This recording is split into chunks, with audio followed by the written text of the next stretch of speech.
You're listening to Breakpoint This Week, where we're talking about the top stories of the week from a Christian worldview. Today we're going to talk about Matt Walsh's new film and whether it's ever okay to use some light deception in pursuit of a journalistic endeavor. We're also going to talk about a really sad story out of Georgia, where yet another woman has died after taking the abortion pill regimen. So we have a lot to get to today, but we're so glad you're with us. Please stick around. Welcome to Breakpoint This Week. I'm Maria Baer, alongside John Stonestreet, president of the Colson Center for Christian Worldview. John, there's a new movie out that is ruffling lots of feathers and apparently selling a lot of tickets. But I'm talking, of course, about Matt Walsh's new film, Am I Racist?, which is sort of a documentary, mockumentary in kind of the Borat vein. Being a white, straight, cisgender man is the top of the pile. I'm on the top of the pile. That's me. Am I racist? I would really appreciate it if you left. I'm trying to learn. I'm on this journey. Can you please leave? I'm sure most of our listeners will have heard of it by now. I don't want to necessarily talk about the movie itself, but an interesting conversation that has erupted around it is whether it's ever okay to use deception for something like this. So in this film, Matt Walsh kind of went undercover, might be too strong of a word. He changed his hair and dressed kind of goofy and pretended to be a person who was on a journey to become a DEI specialist. And then he interviewed lots and lots of people and introduced himself as Matt. As far as I know, he might have even introduced himself as his last name as well. And most of the people he interacted with didn't know who he was. And so he went through the movie that way and kind of allowed people to speak for themselves and then made this documentary about it, which I'm assuming just kind of showcases the ridiculousness of this whole DEI infrastructure movement. But a lot of people have been asking this question, like, was that okay that he wasn't upfront about what he was doing and his actual aim of the movie in the first place when he interviewed these people? And of course, this has come up in other situations as well, including with David Daleiden and Live Action, who have done, I think, really important work going into abortion clinics and posing as maybe clients or would-be clients, and then, recording what they find and exposing some really illegal and harmful practices inside abortion clinics. But this is a question that comes up there as well. Is that okay? So where do you come down on this?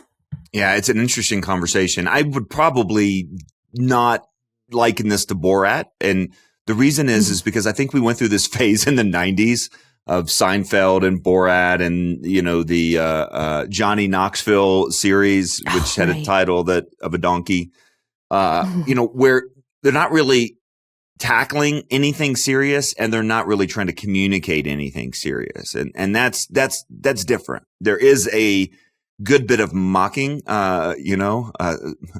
barely under the surface of the Matt Walsh films. You might remember the Am I a Woman, documentary. What is a woman? Yeah. What is a woman? What did I say? Am I a woman? Sorry, that was. I don't think so, but yeah. I think some are asking that question, but that's not the what is a woman question. And it's Am I Racist? What is a woman? Which was, at some level, basically allowing people to say what they really believed. And I think in that one as well, he, introduced himself as Matt. He did not really say, I'm trying to make a movie where I'm just going to let all of your descriptions of this ideology stand on their own. And you might remember he interviewed serious folks as well, like one of the big critics of the history of gender theory. That's when that segment of the woman documentary talked about Dr. Money and the evil that had been done in the name of that research to this these young twins.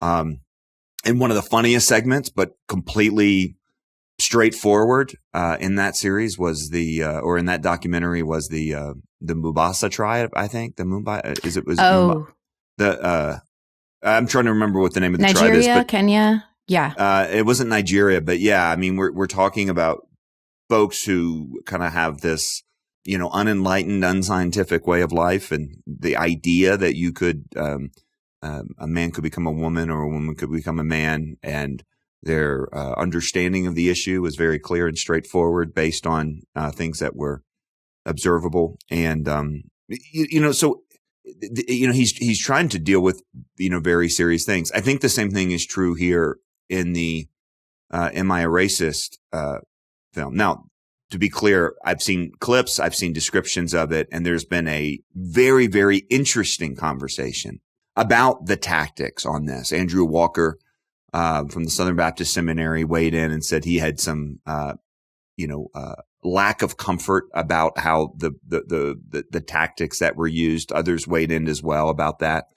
So I think the conversation is very interesting for a number of reasons.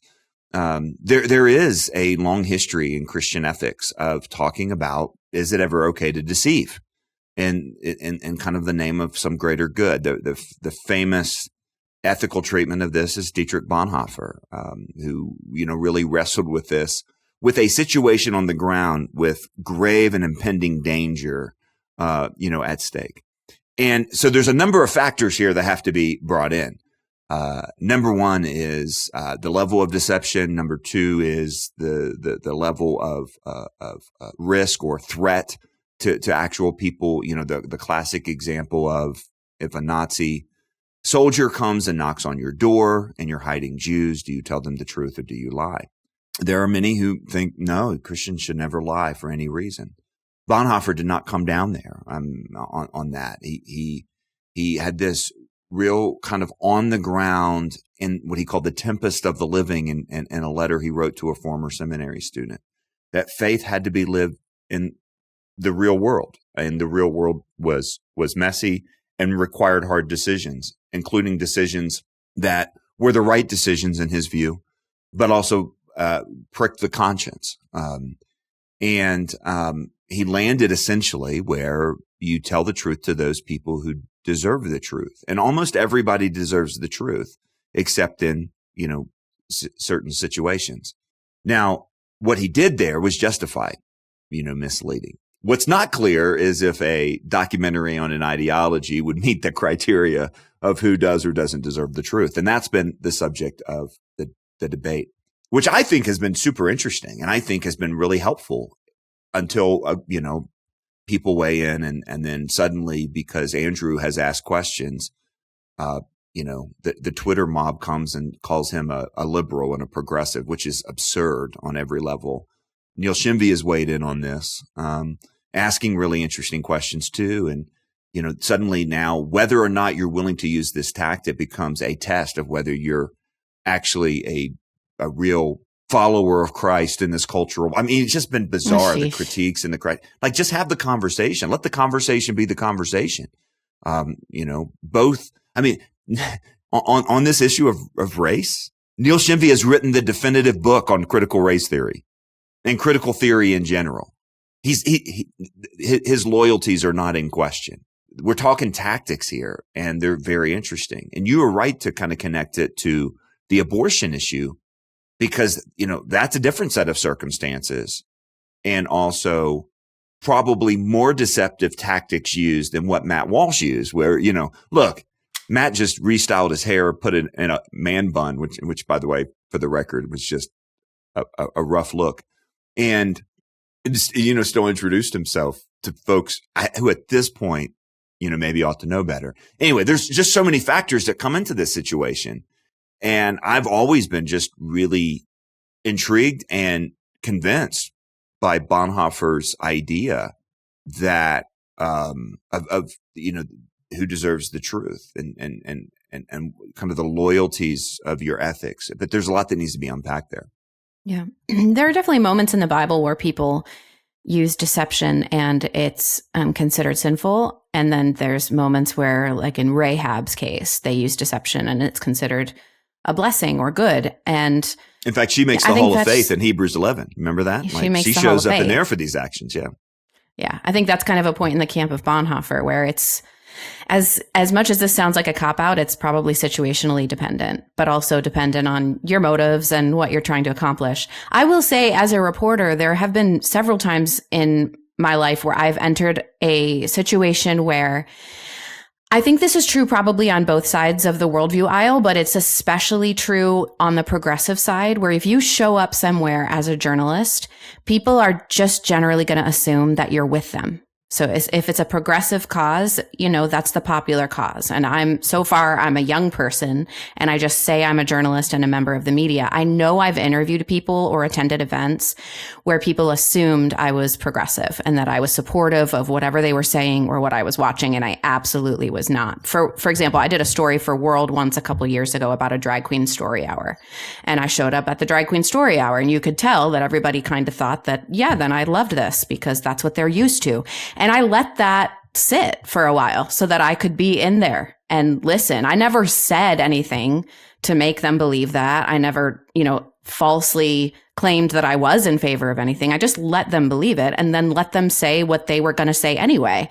Eventually, in that case, and in a lot of these cases, I'll ask enough questions where they get mad at me and will tell me to leave. And I think that actually happened in several of these scenes in Matt Walsh's movie too. But as far as I can tell, that's what he did as well, is he let people say what they would say to a person who came up to them and said, teach me about what you do. And aside, he asked if he could film. Sure. And they obviously all said yes. He's got a great legal team. So I'm not sure exactly what the deception was other than him not totally agreeing with everything they said. Yeah. But that to me is pretty low on the level of deception chart. That's a really important distinction in this ethical, there's a difference between saying something that isn't true and then allowing someone to go down the kind of the road of their own folly in order, Right. to expose it. So I think that's one of the distinctions that needs to be made in this whole calculus. That's a really, really important distinction. Another one is also the level of evil that's been hidden. So if you go back to his first documentary, we can just compare these two on the issue of transgender medical transition. That's probably one of the places where you can look at and go, look, they have been, he hid his identity. It was the more deceptive parts of that one. But we're also talking about things that, needed to be said out loud, like children are being pushed to this. Mm-hmm. Parents are being pressured into this. And the idea, without any sort of proof, is that this is the best treatment for them. But because it won't sell well, they're kind of burying that lead. And the media is carrying water for this movement and doing that. That was absolutely the case in the trans movement. That's why we have whistleblowers that came out around the same time from St. Louis and Tavistock and others. And that was a very, very important part. Real harm is being threatened against children, and it is going kind of down that line. It's not convincing to me yet. And I'm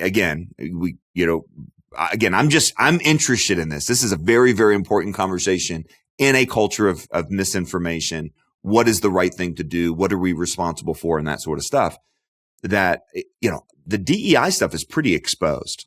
Maybe what hasn't been exposed, guys like Robbie Starbuck and others are exposing kind of how it's being kind of pushed through corporate, the corporate world.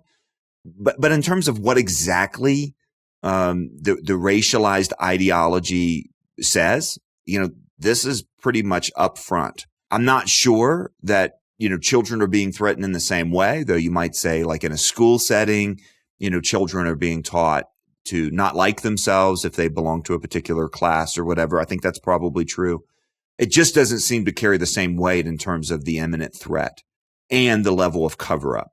And so that is a difference. And so when you factor all this, you got to bring in, okay, well, there's a difference between intentionally deceiving, allowing someone to follow their own folly. There's a difference though between imminent danger and not imminent danger. So we go back to David Daleiden. And by the way, there were conversations about whether this was an okay tactic with live action and with David Daleiden. David Daleiden, of course, famously filming Planned Parenthood execs, offering to create contracts to sell fetal body parts. There was much more deception used there, right? This wasn't a just let them go down their own line. It was a here's who I am. And it wasn't true. Different name, different everything. Same thing is true with live action where women would call or show up at a clinic with a scenario. Remember the one scenario was, basically showed up with claiming to be a prostitute with a pimp, a minor prostitute. Do you remember? I think this was in the Midwest somewhere. The guy was actually dressed like a pimp. Like, it was crazy. No one actually dresses like that except Kramer on Seinfeld in that one episode. Like, it's insane, right? And they went for it.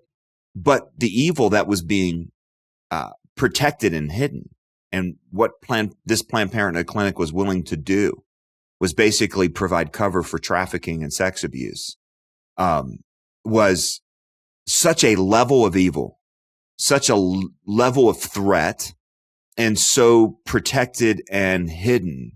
That's just a different scenario than this. Mm-hmm. So you got the level of deception, you got the level of evil, you got the level of threat. All that plays into it. Now, I do want to bring up one more thing, because you talked about your story, which I think is an interesting example of just showing up, saying I'm part of the press and so on.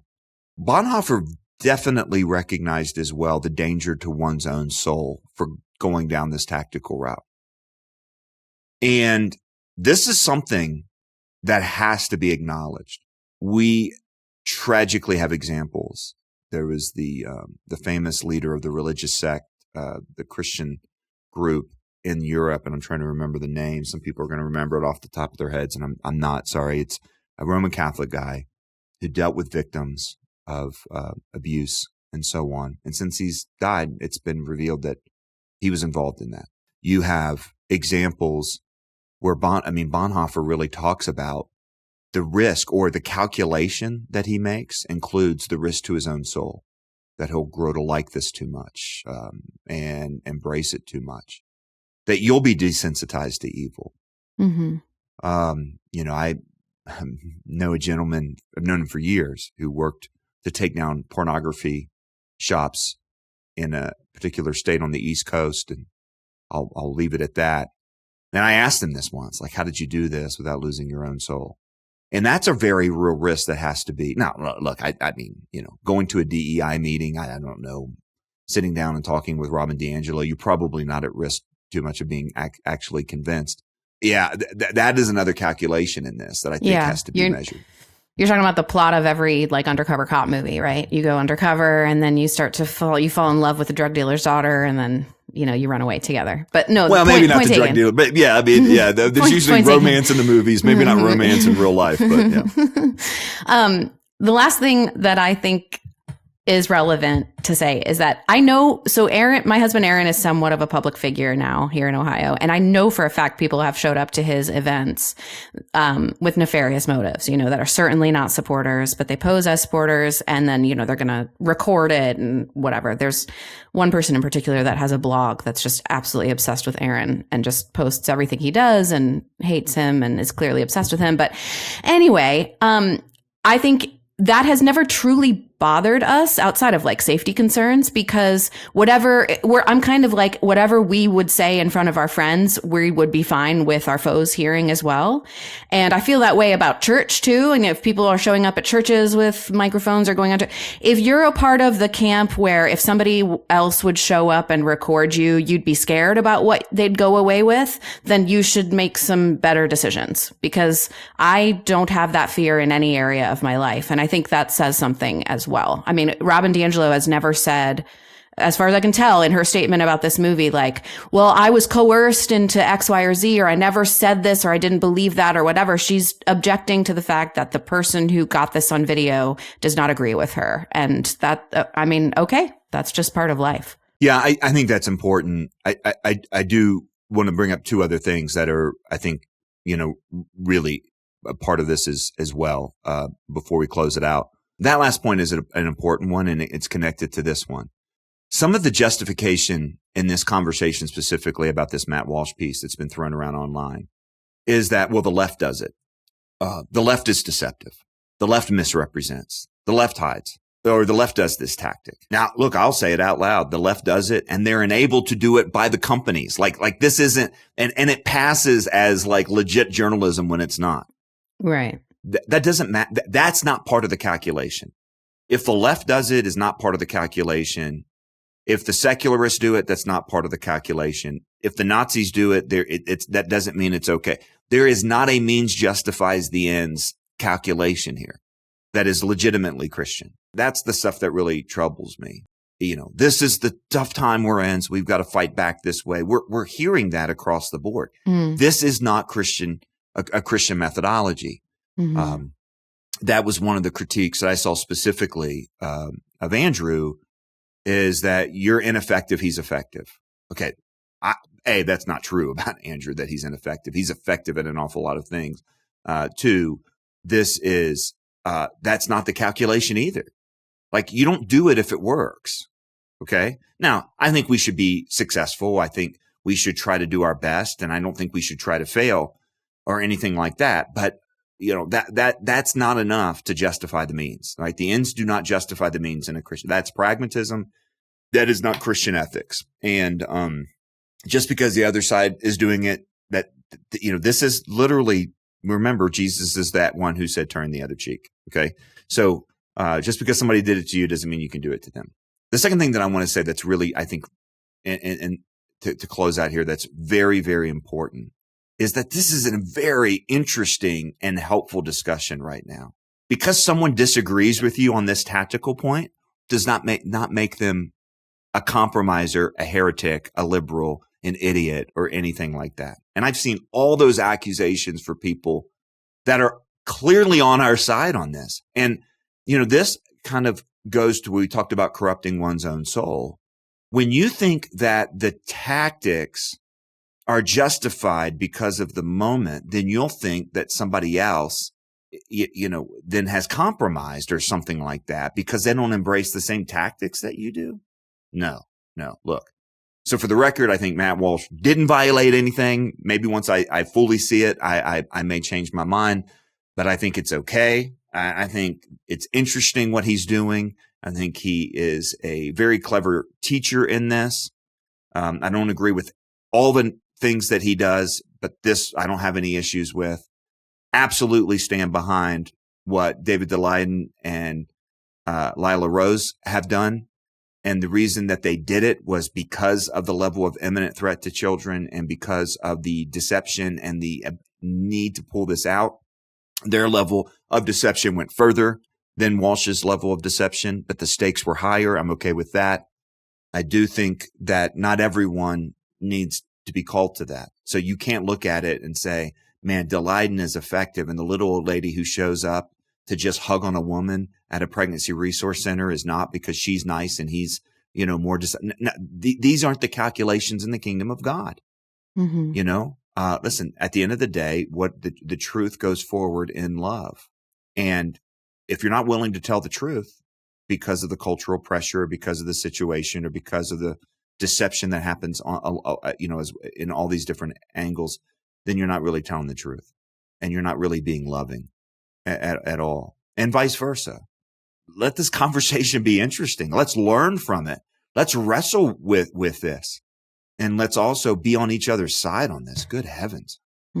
John, I want to talk now about a really sad situation in Georgia. Sad for multiple reasons, but there was a young mom named Amber Thurman who has a 6-year-old son. It sounds like she was pregnant, and she found out she was pregnant. She wanted to go to a clinic to have an abortion, and apparently she missed her appointment. So she got stuck in traffic or something on the way, and she was planning to have a surgical abortion at the clinic. When she was there late, they were not willing to do the surgical abortion anymore. So they gave her the abortion pill regimen. And when she took that medication, what happened to her, which has happened to many, many other women we now know about, is that the baby was not fully evacuated from her body, and she needed emergency surgery. She basically needed an emergency D&C. So the baby had already passed because of the first pill, which starves the baby of progesterone. But some of the baby's tissue was still left in her body, which is very dangerous. And she became septic and she passed away. That is a terrible story and extremely sad for her and for her family and her son, and just gutting to read about.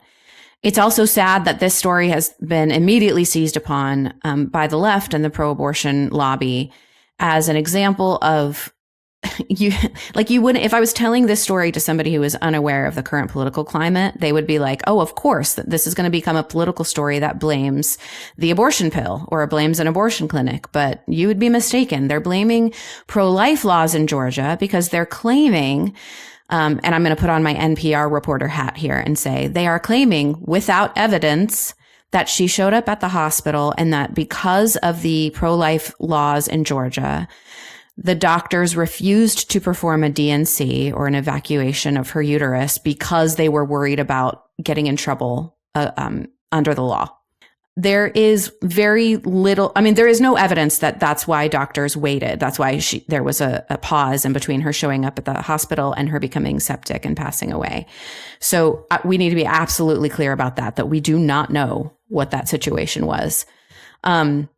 But I also want to point out, and I know this is where you want to take this as well, that under Georgia's pro-life law and every other pro-life law in the United States, a woman who shows up and needs emergency surgery that would include, a DNC is legal, especially in a case like this where the baby had already died and the doctors would essentially be removing the baby's tissue from the woman. That's not even an abortion, right? That's not an elective abortion. There might be a medical term abortion when you're removing the contents of a woman's uterus, but so we just need to be extremely clear that this would not have been a violation of Georgia's pro-life law to help this woman or to give her that surgery. And I'm assuming that the doctors would have known that in this case.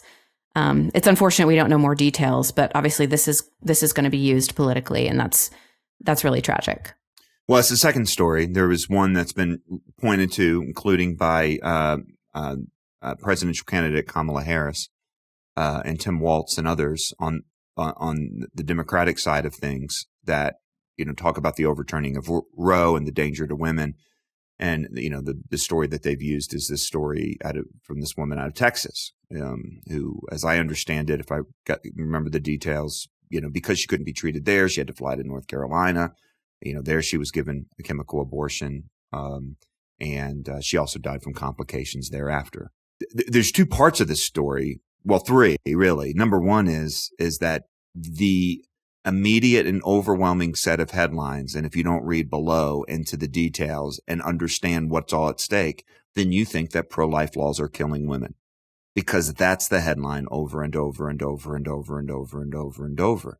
And in light of that, when we think about how all of the ballot initiatives have gone, and where people want to kind of maintain some kind of get out of jail free kind of card and abortion rights in the state. It's this impulse, I think, that we can rightly say is driving that, but I need to have that exception. I need to have that. We don't want women to die. And of course we don't want women to die. But the problem is that every single one of these state laws, as you said, for example, on the Texas story, over and over and over, it said the problem was she couldn't get a DNC in Texas. DNC is a procedure that's used in an abortion procedure, but it's also a medical procedure used in situations where it's necessary, but you have not actually killed a developing life in the womb.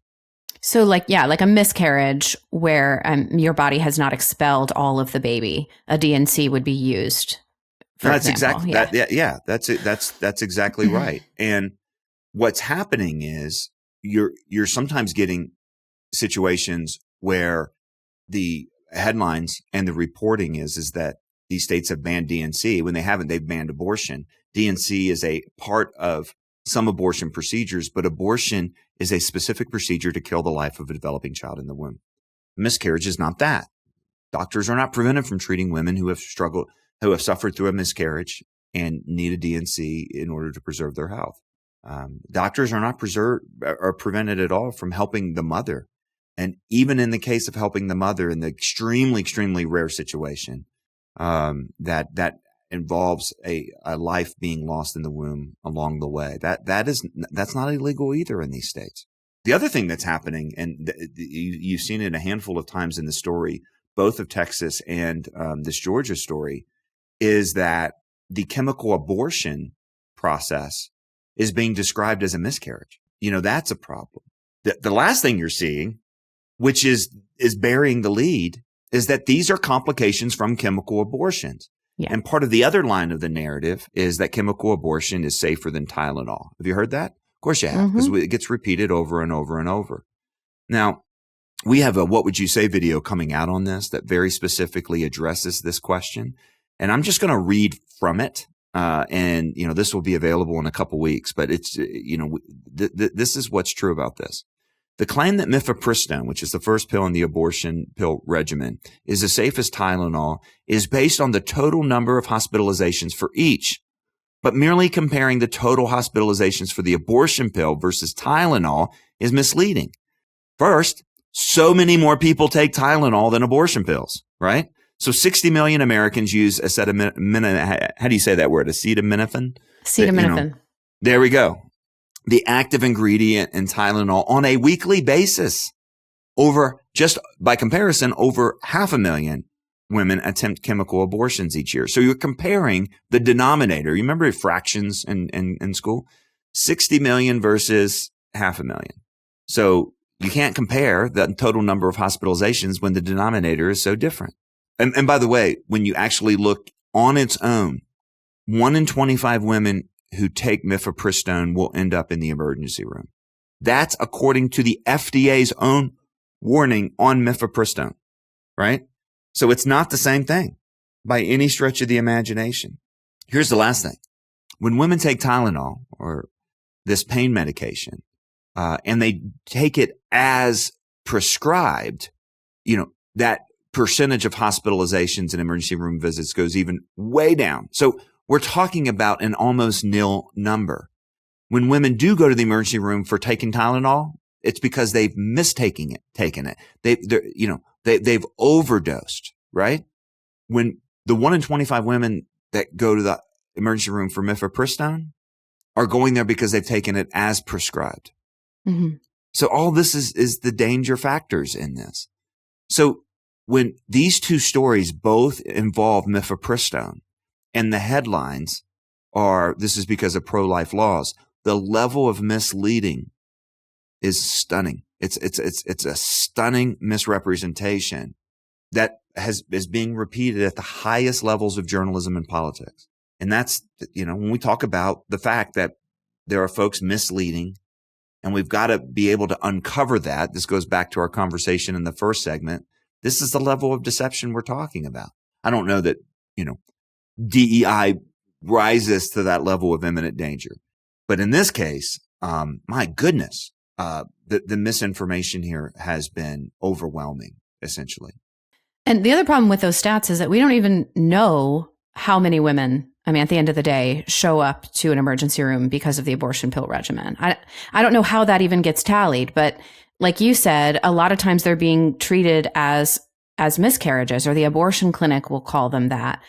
I interviewed somebody who runs a pregnancy center in Michigan a couple months ago for a story, and they told me that they couldn't prove, they didn't know this exactly, but they'd heard several rumors that clinics themselves were telling women that if you start to bleed or there's a problem during this abortion pill regimen process, you should go to the hospital, but you don't need to tell them that you took this. And so I right in line with the last segment, John, I called an abortion clinic in Michigan, and I told them that they had prescribed me the medication and that I was bleeding and in incredible pain. And the woman said, I took the pill, yesterday, and now this is what's happening. And the first thing this woman said at the clinic in Michigan was, well, we don't know it's from that. We do not know that it's from that, is what she said. And then I was like, should I go to the hospital? And she was like, well, I don't know. Just hold on. And she started asking me questions after that. What's your name? What's your date of birth? So I hung up. But it was interesting that she was already defensive about it. I guess she's technically correct. You can't ever know for sure. But why wouldn't the impulse immediately be, okay, honey, go to the hospital and also give them all relevant information, which would include the fact that you took this medication. So if they're encouraging or even suggesting to women that this might be unrelated, maybe you don't need to mention it, that's a big deal. And that's going to skew the stats as well. So 1 in 25 is a big number, but it's probably much bigger. Yeah, I think there's reason to at least do more investigation to see because you're right. The stories of that continue to come through. But 1 in 25 is still a significant enough number, Huge. Right? Yeah. I mean, you have to put those crazy warnings on ads on television, for skin medication for less than that, or for something, a reaction that's more rare than that. 1 in 25 is a sizable number. And let me just repeat again. This is the FDA's warning label on mifepristone. And so that's what just makes this whole thing so problematic, is that there are real people we're talking about here. And you have these two real stories. And really, these two stories are being politicized by pro-abortion forces and pro-abortion voices for a political outcome. And it's being misrepresented. Now, your question about, so why are doctors refusing treatment in these situations? And that's the thing that is nagging and bothering to me. Well, we don't know that they refused treatment here. We know that treatment was delayed, but we don't know that she was turned away. Yeah. No, that's fair. In Georgia, I didn't see that detail. But I do think right now there's been enough of these kind of stories where there is something happening with doctors who either don't know the details of the law, or who are trying to make a point and are delaying or whatever. And why? Now, I don't want to say I know their motives. This is exactly what they're doing. They're in cahoots with Planned Parenthood or whatever else. I don't know the answer to that. But we need to ask the question, because if it is true that, this kind of treatment is being delayed, or this kind of treatment is we need to know what the answer is. And maybe there's a medical professional that can speak into this. Look, I'll give you an example. Just last week, we were having this conversation with some friends. The wife was specifically with a wife. Her husband is an ER physician. 2 women came in looking for abortions in the 9th month. They don't do this at the hospital, but you know what? There is a late-term clinic. And at the debate, we talked about this last week. Kamala Harris said nobody looks for abortions. This is just one doctor in one hospital in one town in one state. He had 2 in the last couple months, and there was a clinic in that town ready to serve this. So it's just the misinformation is overwhelming here. It just happens over and over and over. The other big risk to the abortion pill regimen is not talked about enough, and that is that when women, let's say it goes as planned, I'm putting that in scare quotes, women have to see the end of that process. And because of the way the medication is given out now, they're going to be usually by themselves. They're not going to be in a medical setting when they see that. I worked a shift at our pregnancy center this week, and a very young girl came in, and she was not a minor, but a young person came in and was pregnant and was shocked and horrified.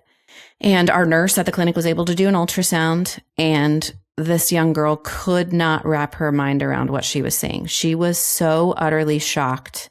And it was, it went back and forth between like delight and terror at the fact that you could see this baby's arms and legs and head and heart beating. And we kind of, as gently as possible, because when she first came in, especially, she was very determined to go get abortion medicine. She'd heard from her friends, you can get abortion medicine. And we tried to, as gently as we could, tell her, all of this that you're seeing right here, you're going to have to see. If that's the choice that you make, you will see that. You will see this baby. And, I'm praying for her every day this week. I hope that she makes a good decision. But that is another part of this medication that nobody will talk about. And that is a great evil. Well, and you're the bad guy for doing that. You realize that. I mean,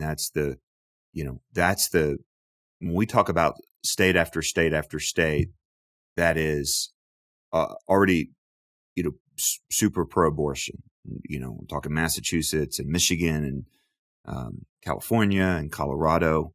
Right now, the attitude has moved to pro-lifers being not only on the wrong side of this, but being wrong and evil and bad and manipulative and deceptive in your tactics. you talk about kind of the culture of misinformation and calling up, down, and down, up. What you told her was really important because it's true. I sat in on a panel this summer where I heard the testimony of a woman who had been through chemical abortion, and the situation was exactly as you described. There was a level of trauma. Yeah, that was done, and she hadn't been told. In fact, she was told it would be like a heavy period. That's what they're told. But the thing is in headlines in Boston and Denver and L.A., what you just did would be the deceptive and manipulative tactics. You're the deceptive and the manipulative one because it entered my mind. Said, no, it's true because it entered my mind because of how high stakes this was. Maybe somebody's recording me. Maybe she's recording me. Maybe her friend who brought her in is recording me. And I thought, there was a moment and I thought, okay, take me to court. I'm not lying. This is real. That's what we're talking about here is calling up, down, and down, up on this issue. You've scared her. You've manipulated her. You've used deceptive tactics, not the ones who will tell women to go to the ER, but say it's a miscarriage and that they didn't take the medication or something like that. Not the headlines where the pro-life laws are to blame and not the chemical abortion. When you're talking about an issue like that, there has to be a way that evil is exposed, because evil at that level and that's that imminent, that is allowed to hide, then flourishes. And that's really what chemical abortion does. It takes more people out of the picture. Abortion itself did that, surgical abortion. And again, we're using, even the language hides this. Surgical abortion is surgery only in the sense that there's some kind of, surgical procedure, but it's not healthcare. Medical abortion isn't medicine.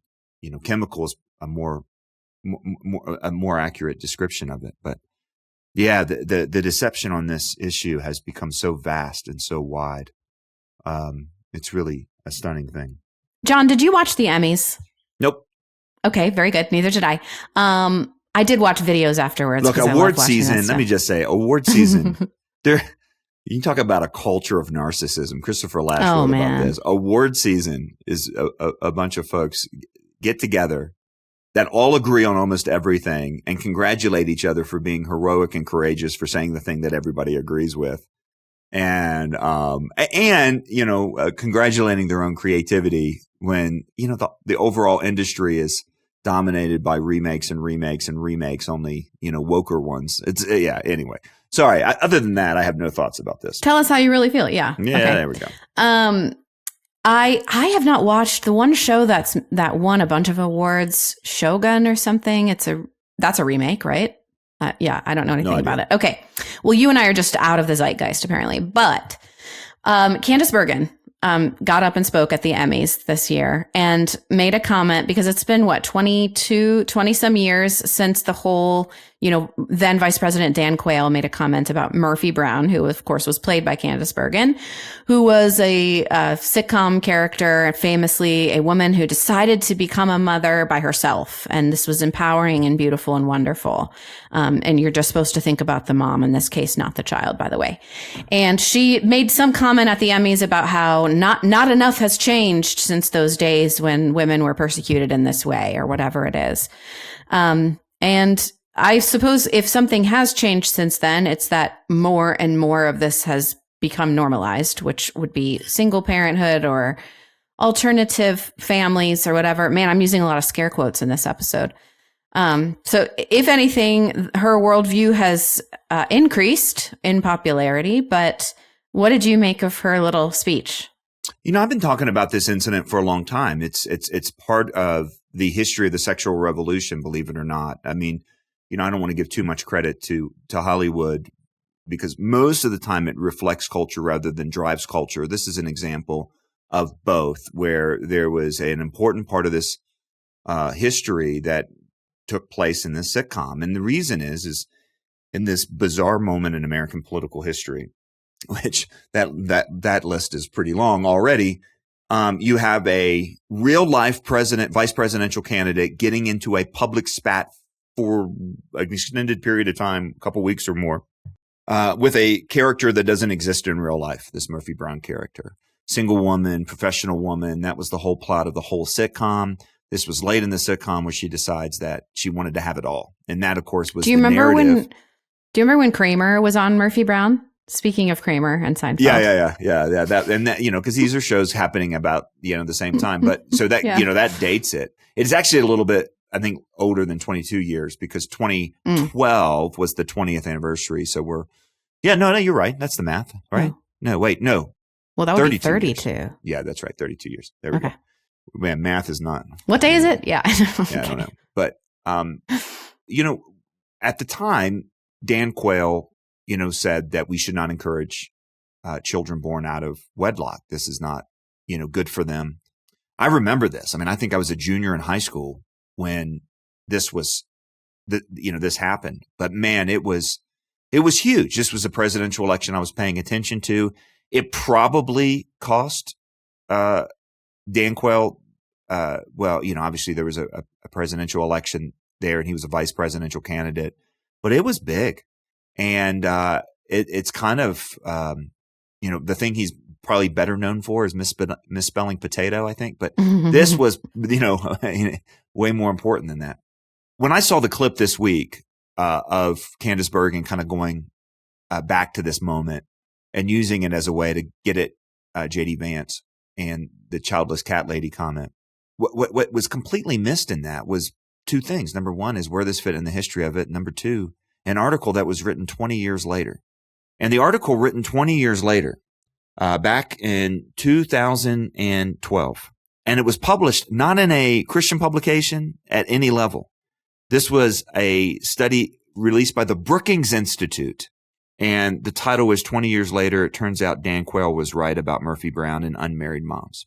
Now, in the history of the sexual revolution, one of the fundamental ideas of the sexual revolution is that sex, marriage, and babies are separable, and that there's not an inherent connection to the three. And of course, the whole story of the sexual revolution is the story of divorcing this triangle of things that come as a package deal in reality as created by God. Obviously, the sexual revolution in the 60s and 70s was all about separating sex from marriage. That required the popularization and the normalization of birth control so you could separate sex from babies. So you separate sex from babies, you can separate sex from marriage. This is a separation of marriage from babies. The first chapter was this idea that you didn't need to be married in order to have a baby, and we should destigmatize that. That was the big thing. We should not stigmatize single moms. We should not stigmatize single moms.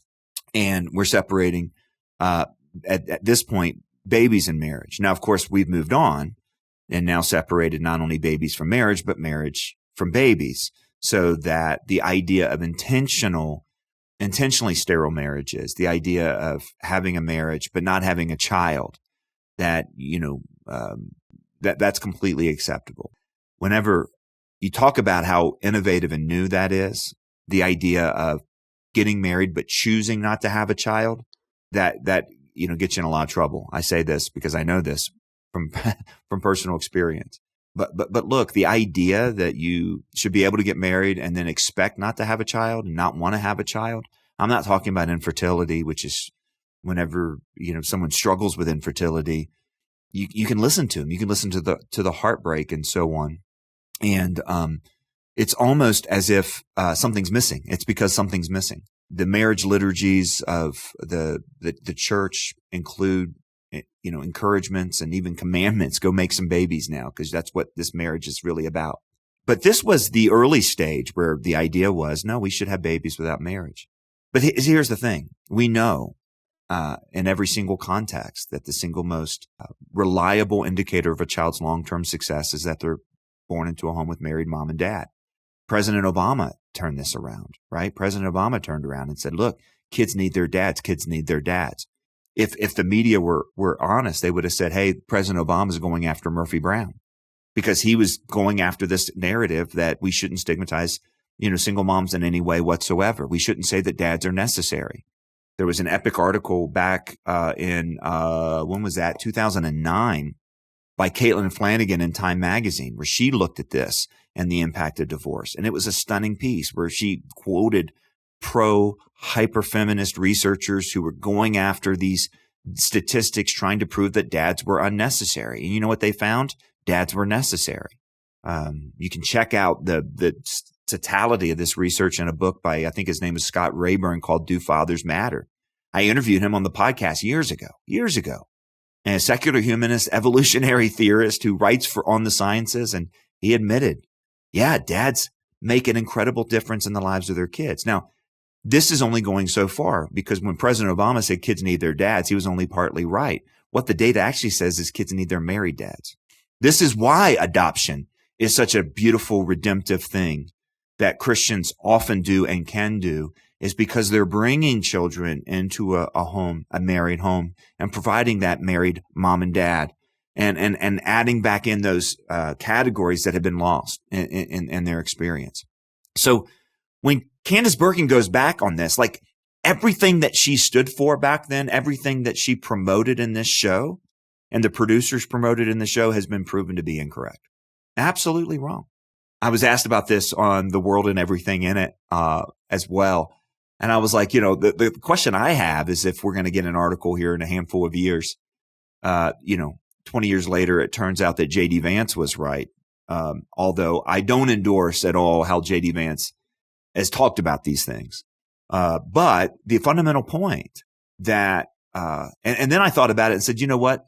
Some of these articles are already being written. Some of these articles are being written by women who were told they could have it all, and then turned around and said, wait a minute, I was misled. I misbelieved it. This isn't true.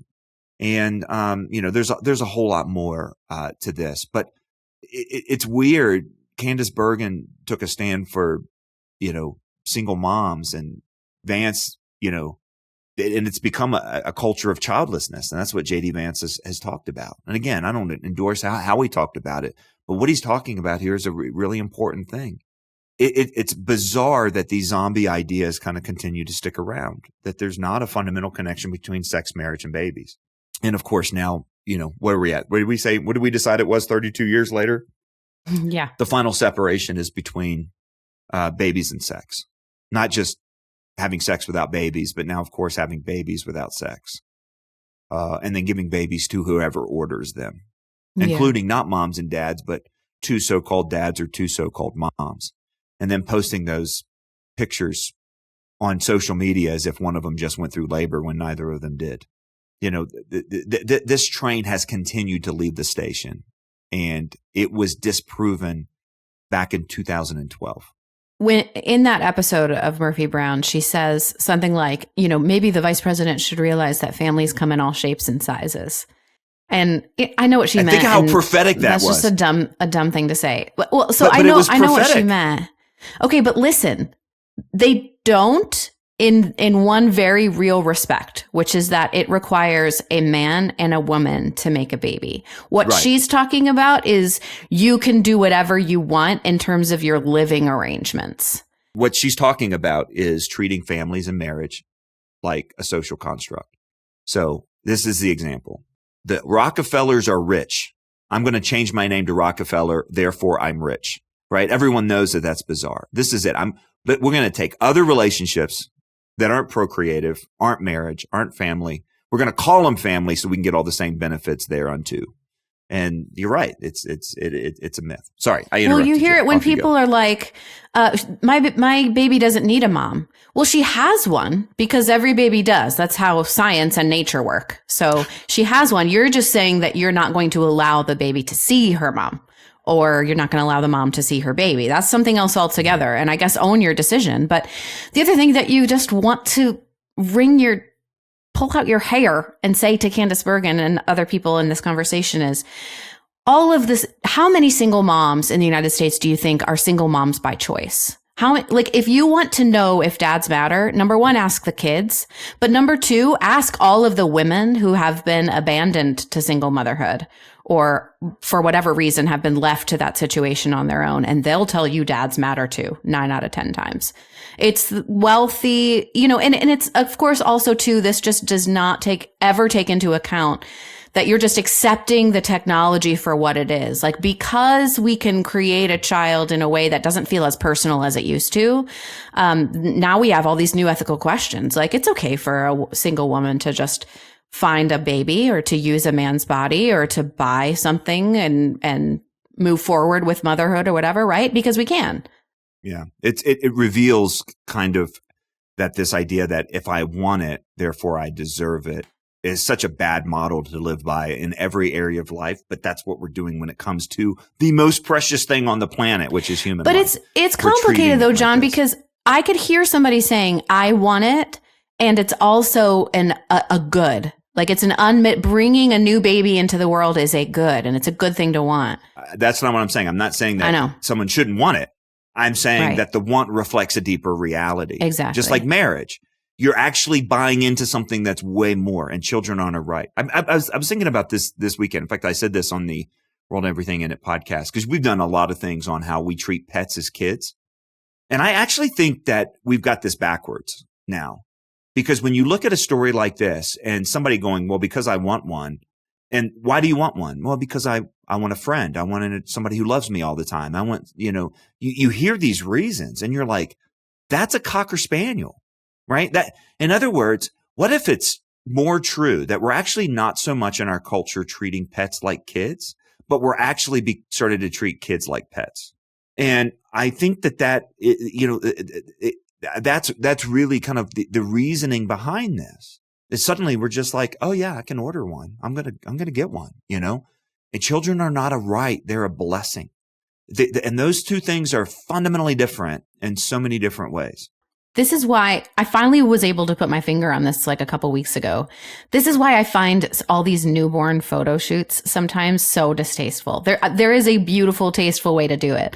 But it's when you take this little sleeping newborn and you like arrange them in a cornucopia and make them look like a pumpkin, or because I'm not saying they're awesome. I'm not saying it's sinful to do that. Okay, but listen, they're cute. No, this is my 2 cents. I am not. It feels like you're using your baby like a prop. You can do that with your dog, but that baby's a person. Every child feels that way when they're forced into pictures, especially when they're little boys and forced into family photos. But it's one thing to say, honey, look at the lens and smile. And it's another thing to say, I'm going to make you look like a cornucopia and put you in the middle of a piece of lead. I think they're okay. Well, I'm correct. Some of them are awesome. Okay. Okay. All right. Well, let's talk about recommendations, John. What do you have for us this week? We started the year with a Breakpoint forum talking about kind of how the transgender issue in particular had shifted dramatically when it comes to medical information and scientific information. And that's only continued throughout the course of this year with the CAS review, the WPATH emails that became public. And this week, I hosted a conversation with Dr. James Cantor, not a Christian, not a believer, not really with us on a whole lot of issues, but he has been on this one from the very beginning on a medical and scientific level, and particularly the potential harm to children. And then also Dr. Farr Curlin, one of the brightest and most helpful bioethicists in America right now, who also has been talking about how this idea corrupts medicine. And we're just in such a different place than we were 2 years ago on this issue. I mean, I think, anybody who, told us that the science was settled and we were on the wrong side of history has just been proven to be so upside down and backwards and wrong. And so we wanted to provide kind of the latest and greatest details on that. And so that Breakpoint forum was done, and that'll be made available soon. And it's worth listening to just to keep up with it. And the reason is I think there's been a lot of Christians and a lot of conservatives who have just felt pressured on this. And what ends up happening when everyone just kind of piles on over and over and over is maybe it's me, maybe I'm missing something. Maybe this is like racism historically. And no, you're not on the wrong side of history because you think that there are boys and girls, and that science and medicine, should not question those things.